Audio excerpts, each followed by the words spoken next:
사람은 무엇으로 사는가? 그런 제목을 혹시 들어본 적 있어요? 사람은 무엇으로 사는가? 톨스토이죠. 러시아의 문호 톨스토이가 사람은 무엇으로 사는가? 그런 책을 썼습니다. 성경의 이론과는 어울리지 않는 내용이지만 이 질문은 우리 모두에게 삶의 이유와 활력을 묻고 있는 명제입니다. 오늘 나는 과연 무엇으로 사는가 생각해 봄직하죠. 여러분의 삶의 근원과 용기와 힘이 어디서 나옵니까? 이것은 우리가 살펴야 되거든요. 예수 그리스도의 가르침을 사모해서 시간 가는 줄 모르다가 저물어가는 빈들에서 저녁때를 놓친 5,000명이 넘는 군중들에게 기적을 베풀어서 배부르게 해주시자 군중들은 오히려 엉뚱한 생각을 하게 되지요.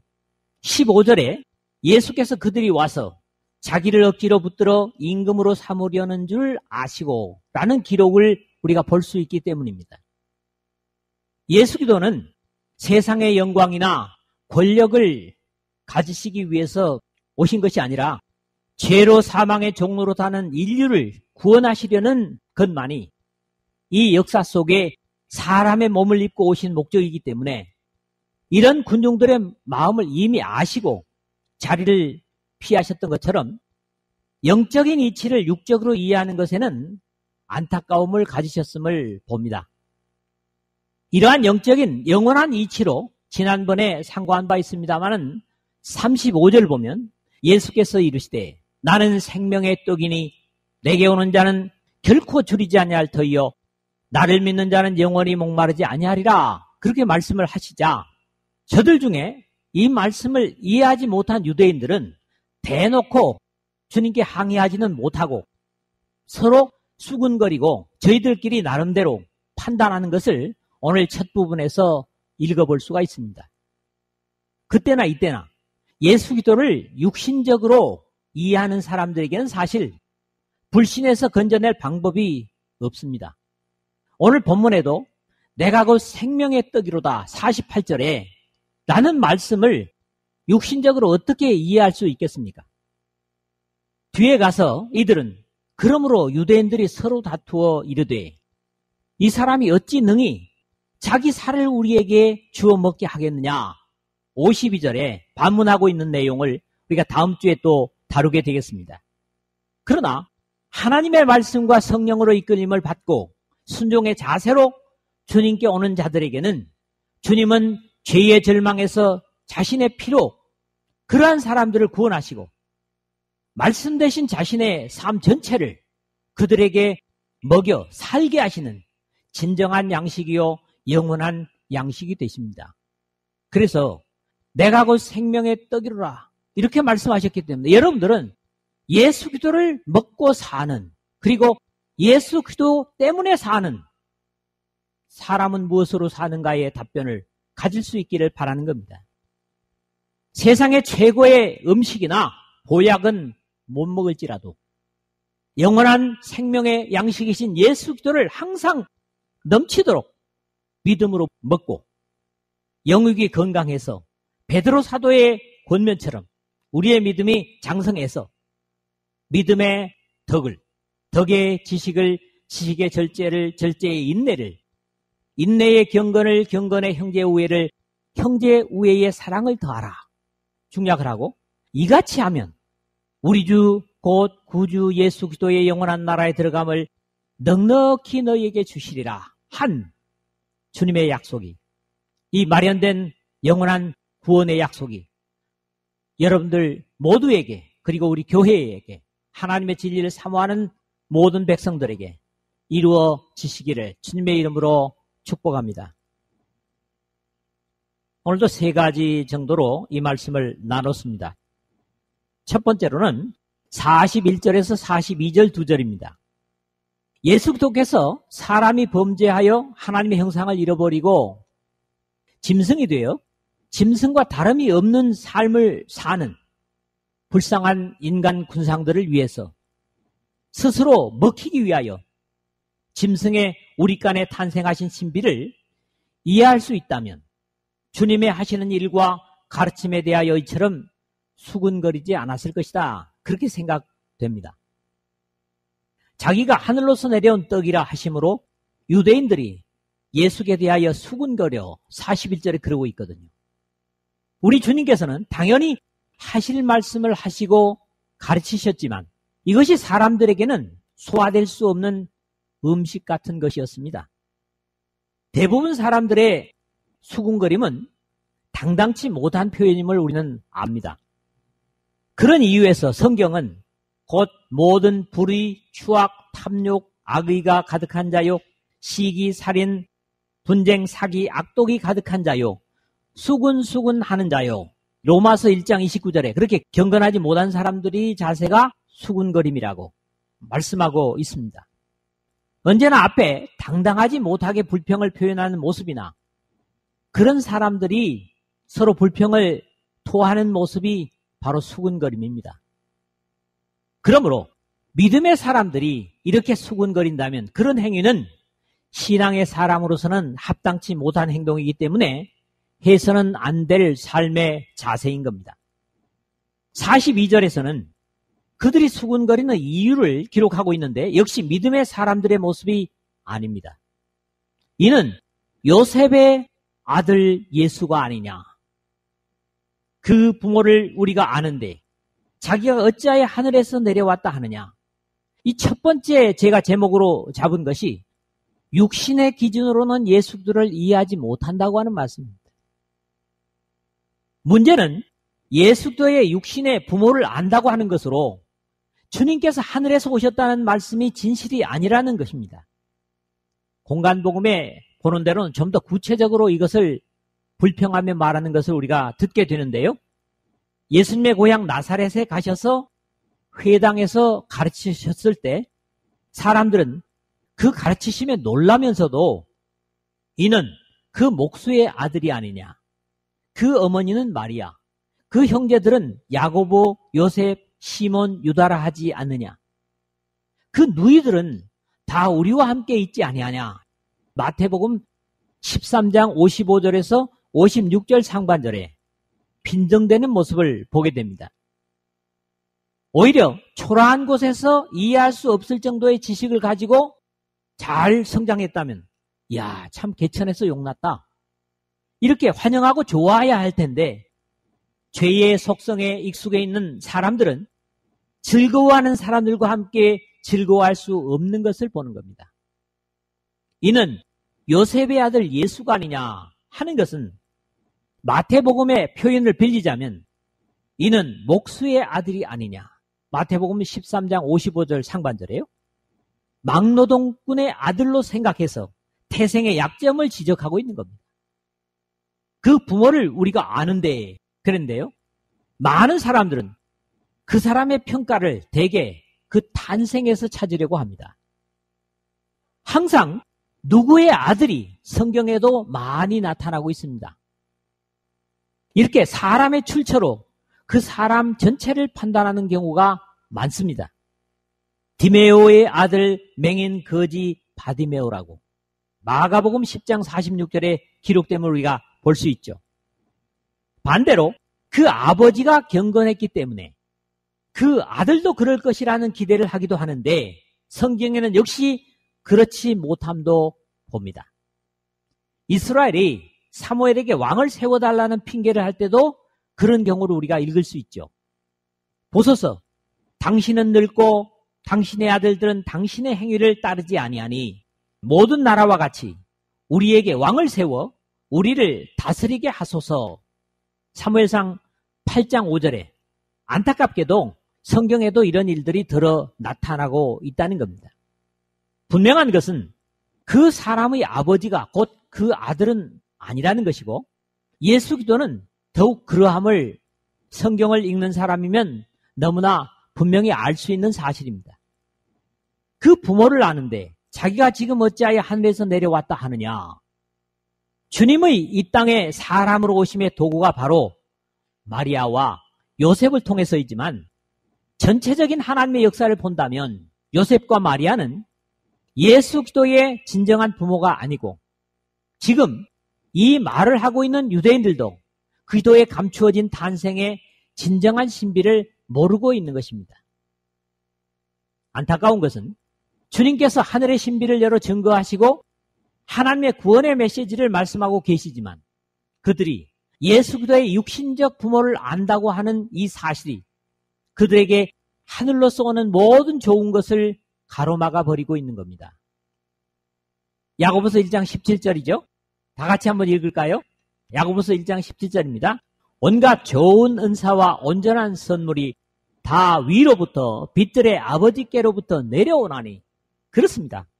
위에서 오는 것만이 진정으로 좋은 겁니다. 너무 맹목적인 것도 안 됩니다. 신앙이. 그냥 누가 말하니까 그것도 안 되겠지만은 성경을 육신적으로 이해하는 것이 이만큼 안타깝다는 겁니다. 대부분의 불신의 사람들이 이런 이유로 구원의 예수 그리스도를 만나지 못하고 있는 것도 사실이죠. 그렇다면 이 또한 여기 하나님을 아버지로 섬기며 예배하는 우리가 얼마나 큰 감사로 주님을 섬겨야 하겠습니까? 주님께서 하시고자 하는 일을 우리 속에 이루고 있기 때문이죠. 그렇기 때문에 하나님을 예배한다는 감격 그 자체가 충분히 감사할 수 있는 이유가 된다. 그런 말씀이죠. 두 번째로는 43절에서 46절의 말씀인데 하나님의 부르심이 없이는 예수 그리스도를 만날 수 없다는 겁니다. 여러분 누가 가자고 해서 교회 왔죠? 그런 분도 있어요 분명히. 그런데 그것은 엄밀하게 얘기하면 여러분들이 구원받은 백성이라면 하나님의 초청인 겁니다. 여기에서는 그들이 그렇게 되는 보다 근본적인 이유를 주님께서 말씀을 하시는 거예요. 주님께서 저들의 수군거림이 옳지 않은 것이기 때문에 너희는 수군거리지 말라. 43절 하반절에 말씀하시고 사람들이 하나님의 아들을 만날 수 있는 귀중한 교훈을 증거해주고 계십니다. 나를 보내신 아버지께서 이끌지 아니하시면 아무도 내게 올 수 없으니 44절 상반절이죠. 하나님께서 사람을 하나님께로 이끌지 않으시면 아무도 주님을 만날 수 없다는 귀중한 진리이지만 이 말씀 역시 어떤 교리로 한정해버리면 문제가 될 수 있습니다. 하나님은 구원받을 각 사람을 부른 것이 아니라 그것을 예정하신 것이 아니라 교회를 예정하셨고 또 예수 그리스도를 예정하신 겁니다. 그래서 제가 이런 말씀을 드리는 거죠. 즉 개인을 하나님께서 이끌어 주셔야만 그리스도께로 올 수 있다는 것인데 이 말씀은 옳은 말씀이지만 잘못된 이해로 받아들일 수 있다는 겁니다. 그러므로 내가 너희에게 알리노니 하나님의 영으로 말하는 자는 누구든지 예수를 저주할 자라 하지 아니하고 또 성령으로 아니하고는 누구든지 예수를 주시라 할 수 없느니라. 고린도전서 12장 3절에 아주 중요한 교훈에서도 보는 것처럼 성령을 통해서만이 예수 그리스도를 구세주로 인정할 수 있고 성령으로 말미암지 않으면 예수 그리스도를 주님으로 시인할 수 없다는 말씀입니다. 이것은 하나님의 백성이 된 이전도 마찬가지예요. 하나님의 백성이 되면 더욱 그렇겠죠. 차이는 뭡니까? 하나님의 백성이 되기 이전에는 성령은 밖에 계시고 물과 성령으로 거듭난 하나님의 백성이 되었을 때는 성령께서 안에 계신다는 겁니다. 이 차이가 있을 뿐이지 역시 성령으로 하지 않고는 예수 그리스도를 주시라고 고백할 수 없다. 너무나 당연한 진리인 겁니다. 예수께서 이 말씀하고 계실 때는 아직 성령의 때가 아니었습니다. 시대적인 구분을 우리가 바로 할 수 있어야 된다고 그랬죠? 그러므로 이 말씀은 당연히 복음이 완성된 이후를 말씀하고 계심을 알아야 합니다. 즉 예수 그리스도께서 십자가에서 사죄의 피를 흘리시고 죽으셨다가 부활하시고 승천하셔서 성령을 보내주신 이후의 약속이라는 겁니다.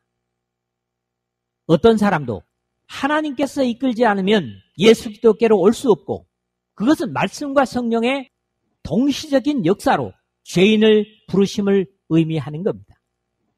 그러나 그 하나님의 사랑의 역사가 효과를 나타내기 위해서는 그 초청을 받은 사람의 순종의 응답이 반드시 있어야 가능합니다. 십자가에서 복음이 완성된 이후에는 하나님은 구약 시대와 같이 즉 율법 시대처럼 절대로 강제로 사람을 이끌지 않으십니다.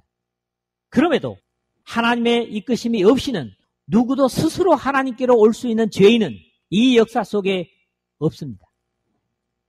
비록 누구 때문에 성경을 읽게 되었고 비록 누구 때문에 교회에 왔어도 그것은 다 하나님의 이끄심이 있었기 때문이고 이끌어준 사람은 다만 뭡니까? 하나님의 이끄심의 도구에 불과한 겁니다.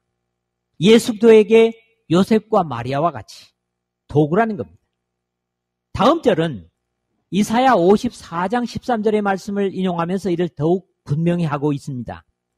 선지자의 글에 그들이 다 하나님의 가르치심을 받으리라. 기록되었은즉 아버지께 듣고 배운 사람마다 내게로 오느니라. 45절 그렇게 돼 있어요. 인용된 내용은 바로 내 모든 자녀는 여호와의 교훈을 받을 것이니 네 자녀에게는 큰 평강이 있을 것이며 라는 말씀으로 사람이 예수 그리스도께로 오기 위해서는 반드시 먼저 말씀을 배워야 하고 그 배운 바 말씀에 순종하는 사람 편의 역할도 배제될 수 없다는 내용입니다. 그러므로 하나님께서 이끌고 그 이끄심에 순종하는 양쪽이 맞아야 하나님의 구원의 역사가 나타난다. 이런 귀중한 교훈인 거지요. 이는 아버지를 본 자가 있다는 것이 아니라 오직 하나님에게서 온 자만 아버지를 보았느니라. 오늘 46절에 그렇게 기록이 되고 있습니다. 바로 앞절에서 아버지께 듣고 배운 사람이라고 했지만은 이것이 하나님을 보고 배운 것이 아님을 말씀하시는 겁니다. 이미 우리는 요한복음 1장 18절에서 우리 다 같이 한번 읽을까요? 1장 18절 본래 하나님을 본 사람이 없으되 아버지 품속에 있는 독생하신 하나님이 나타나셨느니라 하는 말씀을 나눈 바 있습니다. 그러므로 구약에서부터 네가 내 얼굴을 보지 못하리니 나를 보고 살 자가 없음이니라. 출애굽기 33장 20절에 모세에게 말씀하신 것처럼 사람이 하나님을 뵐 수 없지만 예수 그리스도를 통해서 비로소 독생하신 품속에 계신 하나님 아버지의 형상을 볼 수 있게 되었다는 겁니다. 하나님 아버지를 보여달라고 요청하는 빌립에게 주님께서 이렇게 말씀하십니다. 나를 본 자는 아버지를 보았거늘 어찌하여 아버지를 보이라 하느냐. 같은 요한복음 14장 9절 하반절 하신 것처럼 오직 하나님에게서 온 자만 아버지를 보았느니라. 46절에 그렇게 하나님 아버지와 함께 계시다가 이 땅에 내려오신 예수 그리스도만이 아버지 하나님을 뵀으며 그 그리스도 안에서만 하나님 아버지를 뵐 수 있음을 말씀하고 계신 것입니다. 그렇습니다. 하나님의 부르심이 없이는 절대로 주님 앞에 나올 수 있는 인간이 없습니다. 사람이 없습니다. 그리고 그 부르심을 받은 사람은 반드시 믿음과 순종으로 응답해야만 해요. 그 하나님의 부르심의 초청의 역사가 그 사람 속에 역사되어서 구원이라고 하는 귀중한 열매를 맺게 되는 겁니다.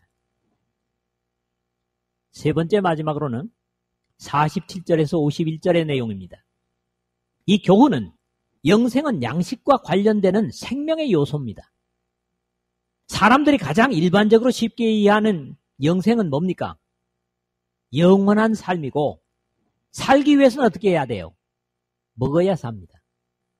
만약에 먹고 싶지 않다 또는 먹을 것이 없어서 못 먹어도 그 사람은 죽게 되어 있습니다. 짐승에게는 그 짐승이 먹을 수 있는 풀이나 먹이가 있어야 하고 사람의 육신도 음식을 먹어야 하는데 모두에게 공통적으로 필요한 게 있어요. 짐승에게나 사람에게나 살아있는 모든 존재들에게 공통적으로 필요한 게 있습니다. 뭡니까? 물이에요. 생명의 물이 필요합니다. 이런 물과 함께 필요한 영양분을 지속적으로 섭취해야만 계속 살 수 있습니다. 이런 입장에서 예수 그리스도는 세상에 삶에 필요한 양식이보다는 영생에 필요한 양식이라고 선언하시는 중요한 부분으로 주님의 말씀을 육신적으로 듣고 이해하고 있는 영적으로는 무지하고 어두운 사람들에게 가르치시고 계신 내용이 오늘 마지막 부분입니다. 진실로 진실로 너희에게 이르노니 믿는 자는 영생을 가졌나니 47절에 그랬는데 여기 믿는 대상은 누굽니까? 두말할 필요도 없이 우리 주 예수 그리스도를 말씀하고 계시는 겁니다. 이 내용 역시 35절에 선언하신 바 있는 예수께서 이르시되 나는 생명의 떡이니 내게 오는 자는 결코 줄이지 아니할 터이요 나를 믿는 자는 영원히 목마르지 아니하리라는 말씀의 확인입니다. 붙여서 말씀하시는 내가 곧 생명의 떡이로라 48절에 하신 내용도 생명의 양식으로서 강조적인 표현입니다. 예수 그리스도를 먹지 않고는 누구도 영원한 생명을 살 수 없고 또 기대할 수도 없습니다.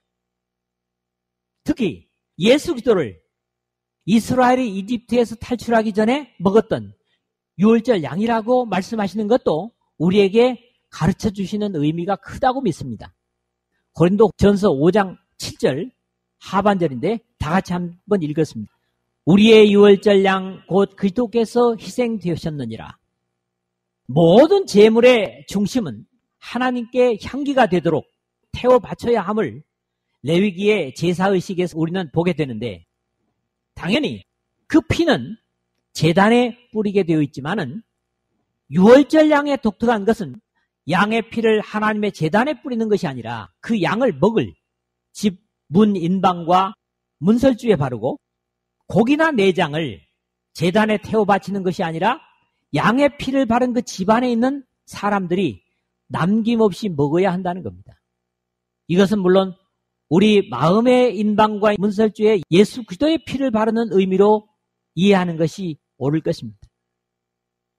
그런데 먹는 방법도 그 밤에 그 고기를 불에 구워 무교병과 쓴나물과 아울러 먹되 날것으로나 물에 삶아서 먹지 말고 머리와 다리와 내장을 다 불에 구워 먹고 이 유월절 양을 먹는 방식을 출애굽기 12장 8, 9절에서 말씀하고 있는데 날것으로나 회로나 물에 삶아서 먹지 말고 오로지 불에 구워 먹으라고 말씀을 하십니다. 우리의 유월절 양이신 예수 그리스도를 영생의 양식으로 먹어야 되는 비밀이 여기에 숨어 있다고 저는 믿습니다. 여기에도 여러 가지 예는 있을 수 있지만은 많은 사람들은 예수 그리스도를 날것으로 먹으려고 덤빕니다. 또 어떤 사람들은 예수 그리스도를 여러 가지 양념을 더해서 물에 삶아 먹는 것 같은 모습도 있고 또 어떤 사람들은 예수 그리스도의 삶 전체를 먹기보다는 그분의 가난한 이들을 위해서 움직이는 다리만 먹으려 하고 또 어떤 이들은 오로지 예수 그리스도의 머리만 먹으려 하기 때문입니다. 중요한 것은 우리가 출애굽을 상징하는 이 세상을 탈출해서 영생에 들어가기 위해서는 예수 그리스도를 가장 순수하게 모두 먹어야 한다는 사실입니다. 이런 이해를 할 수 없는 군중들이었기 때문에 과거 그들의 조상들이 경험을 거론하고 계십니다. 너희 조상들은 광야에서 만나를 먹어서도 죽었거니와 49절 이렇게 말씀합니다. 이 말씀 역시 깊은 의미를 가지는데 육신의 양식도 하늘이 주셔야 먹는 것이지만은 육신의 양식은 육신을 살게 하는 것뿐이라는 가르치심입니다. 이는 하늘에서 내려오는 떡이니 사람으로 하여금 먹고 죽지 아니하게 하는 것이니라 50절에 그랬는데 앞에서 먹어도 죽었거니와 하셨지만 여기서 여점 뭡니까? 먹고 죽지 아니하게 하는 것이라 말씀하고 계십니다. 여기 이는이라는 대명사는 물론 하늘로부터 내려오신 생명의 양식이 되시는 예수 그리스도를 말씀하시는 겁니다. 이를 더욱 분명하게 못 박으시는 말씀이 나는 하늘에서 내려온 살아있는 떡이니 사람이 이 떡을 먹으면 영생하리라. 내가 줄 떡은 곧 세상의 생명을 위한 내 살이로라 하시니라 51절에 그랬습니다. 사실 죽어 썩어진 것보다는 살아있는 것을 먹는 것이 육신의 건강에도 좋다고 하는데 하물며 영원한 영생을 살기 위해서는 더욱 산 양식을 먹어야 하는 것은 우리에게 어려운 이해가 아닙니다. 나는 하늘에서 내려온 살아있는 떡이니 51절 상반절에 이 보이는 세상의 세계에서는 영원히 살 수 있는 양식은 아무리 생체의학이나 과학이 발달했지만 아직 찾아내지 못했고 앞으로도 영원히 불가능하리라고 저는 믿습니다. 그러므로 영원의 출처는 이 세상이 아니라 영원하신 하나님 아버지로부터만 가능합니다. 살아있는 떡 역시 육신의 기준에 이해가 불가능하기 때문에 저들의 혼란을 봅니다. 사람이 이 떡을 먹으면 영생하리라 하셨는데 우리 믿음의 사람들은 예수 그리스도의 복음의 역사 전체와 그분의 교훈과 삶을 나의 것으로 먹고 지금도 하나님 우편에 살아계신 예수 그리스도를 매 주님의 날마다 기념함으로 먹으며 감사하고 찬양하는 생명이 그런 삶을 살아야 영생에 이르는 삶을 살 수가 있는 거죠.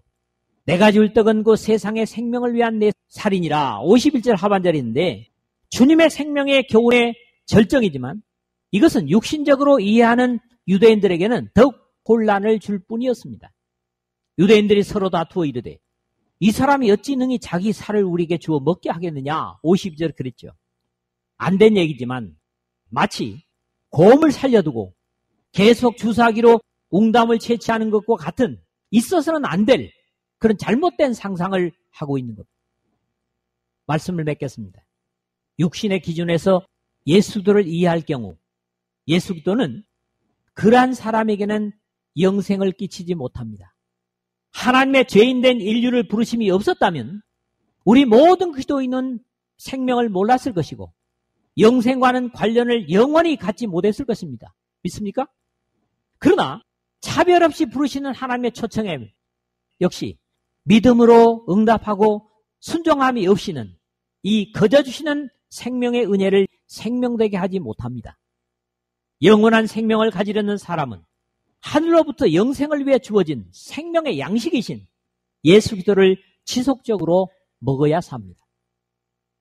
그분의 호흡과 그분의 삶과 그분의 역사와 그분의 말씀과 모든 것을 다른 것을 조금 더 섞지 않고 전체를 남김없이 먹어야 영생을 얻습니다.